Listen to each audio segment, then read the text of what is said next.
Olá, louvado seja nosso Senhor Jesus Cristo, para sempre seja louvado, glória ao Pai, ao Filho e ao Espírito Santo, como era no princípio, agora e sempre. Amém. Queridos irmãos e irmãs, paroquianos da nossa paróquia Nossa Senhora da Badia, Diocese de Cristalândia, aqui de Lagoa da Confusão, graça e paz, que Deus abençoe e ilumine a todos nós, nos fortaleça na fé, nos dando sabedoria e, acima de tudo, nos ajudando a crer na bondade de Deus. Hoje, nessa sexta-feira, dia 24 de novembro de 2023, hoje é dia de Santo André Dunglac, presbítero e companheiros, memória. Pedimos a Deus que ilumine e abençoe a todos nós. E o evangelho que nós temos é de Lucas, capítulo 45 até o capítulo 19, versículos de 45 a 48. O Senhor esteja convosco, Ele está no meio de nós. Proclamação do Evangelho de Jesus Cristo segundo Lucas. Glória a vós, Senhor. Naquele tempo, Jesus entrou no templo e começou a expulsar os vendedores e disse: Está escrito, minha casa será casa de oração. No entanto, vós fizestes dela um antro de ladrões. Jesus ensinava todos os dias no templo. Os sumos sacerdotes, os mestres da lei e os notáveis do povo procuravam modo de matá-lo, mas não sabiam o que fazer, porque o povo todo ficava fascinado quando ouvia Jesus falar. Palavra de salvação. Glória a vós, Senhor. Jesus entra em Jerusalém, Jesus avista Jerusalém, chora, reconhece que Jerusalém não recebe a paz, que Jerusalém será destruída, que Jerusalém não reconhece a visita que ela vai receber e que a paz está longe dos seus olhos. E agora Jesus está dentro de Jerusalém, viu? Jesus entra no templo e começa a expulsar os vendedores. Para ter uma noção, existia o templo, uma área muito grande, uma torre, a Torre Antônia, onde ficavam os guardas, e a multidão ficava ali no meio de muitas barracas, onde o pessoal fazia comércio na venda de oferendas, na venda de animais, troca de moedas.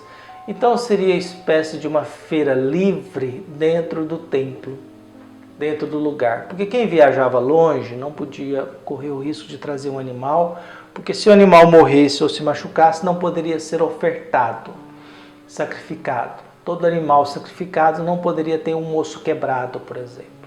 Então, o pessoal preferia trazer o dinheiro, chegava ali, comprava o animal, cada um segundo o seu poder econômico. Os pobres ofereciam passarinhos, coisinha pequena, e os mais ricos ofereciam um animal, um carneiro, um bode, uma coisa maior, uma ovelha. Então, isso era a oferta dos ricos. Então, o que nós temos ali? Jesus olha os vendedores no templo e Jesus expulsa. Não é que Jesus expulsou a multidão do templo, mas Jesus fez isso em algum canto e ali foi observado. Possivelmente Jesus fez isso em algum canto ali naquela área muito grande, era muita gente, muito grande. E ali, claro que Jesus não criou um tumulto geral, mas ele fez isso e ali ele foi observado. Ao expulsar os vendedores, Jesus diz o que está acontecendo na casa. Começou a expulsar os vendedores e disse: Está escrito, minha casa será casa de oração. No entanto, vós fizestes dela um antro de ladrões. A casa de Deus é casa de oração. No entanto, vocês fizestes dela um antro de ladrões. Porque as pessoas exploravam a fé das pessoas, cobrando mais caro pelos animais, cobrando alto pela troca da moeda que o templo aceitava, porque a moeda que circulava era moeda com a face de César, isso não podia ser ofertado no templo, e por isso havia os cambistas também. Mas Lucas não se dedica, não dá esses detalhes. Lucas é mais direto em relação a isso. Então nós temos Jesus expulsando os vendedores, depois dizendo, aqui é lugar de oração, vocês estão fazendo isso aqui um antro de ladrões. Vocês estão roubando o povo, vocês estão se enriquecendo, explorando das pessoas. O mundo religioso, às vezes, faz muito isso, explorar a fé das pessoas, né? A ganância por dinheiro é sempre um problema muito sério, né? É muito sério o problema de ganância de dinheiro, porque dinheiro e igreja é uma coisa que nunca basta, né? Parece que nunca basta, né? A gente sempre precisa E é claro, na medida que entra mais, a gente investe mais também, né? Mas parece que o trem nunca basta, né? A gente sempre está pedindo. Eu não gosto de pedir, não. Odeio pedir. É uma coisa que eu detesto, é ficar pedindo em missa. Não sei mais o que, não gosto disso. Não nasci para isso. Eu não sou um bom pedinte. Acho que eu seria um péssimo mendigo, né? Talvez eu seria bom um lavador de carro, viu? Mas mesmo assim acho que nem mais isso seria bom. Mas o fato é que Jesus faz essa crítica no templo, e aí diante disso Jesus observado.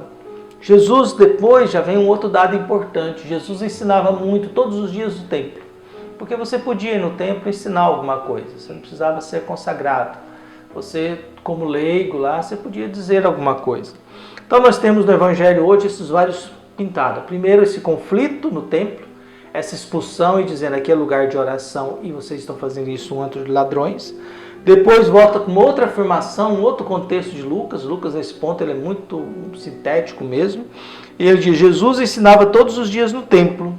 Então todos os dias Jesus marcava presença ali, dizendo e falando alguma coisa, ensinando no templo, falando alguma coisa sobre Deus. E aí isso provocava quem? Os sumos sacerdotes e os mestres da lei e os notários do povo, os inteligentes do povo. Então nós temos os sumos sacerdotes, os mestres da lei e os notários do povo procuravam um modo de matá-lo, mas não sabiam o que fazer, porque o povo todo ficava fascinado quando via Jesus falar. O que nós temos então? O povo agora se fascinado quando ouvia Jesus falar. Eu gosto muito dessa expressão e eu fico sempre me perguntando como seria isso, né? Como seria escutar Jesus? E é muito interessante porque o povo está fascinado pelo que Jesus falava e as autoridades religiosas, os sumos sacerdotes, os mestres da lei e os notários querem matá-lo. Então não é verdade que você pode falar e a pessoa vai conseguir ouvir aquilo que você está falando. O povo fica fascinado com o que Jesus falava. Para as autoridades religiosas, os sumos sacerdotes, os mestres da lei, os notários, não significa nada. O que Jesus está ensinando, o que Jesus está falando, aquilo que Jesus está dizendo, significa nada. O interesse deles é eliminar, porque Jesus está incomodando. É o ciúme religioso, de certa forma, ou o medo de perder poder, né? É o medo de perder cargo, né?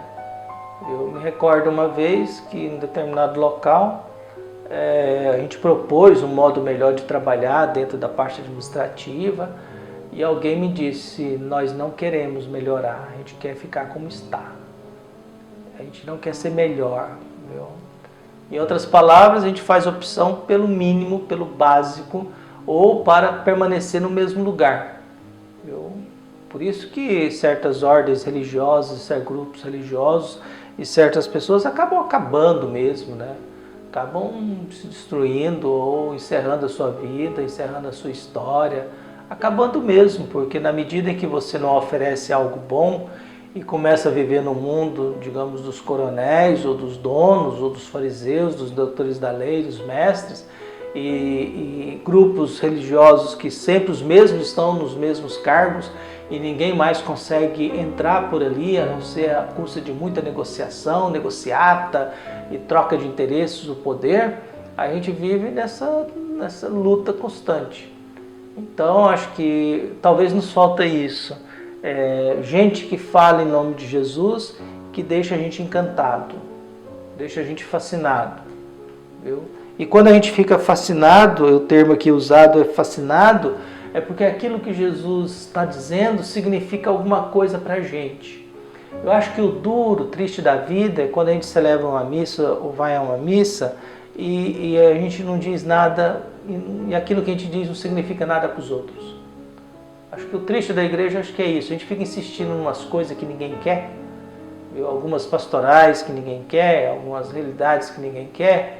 E por outro lado, por outra realidade, por outro momento, a gente esquece de que por que Jesus não nos fascina?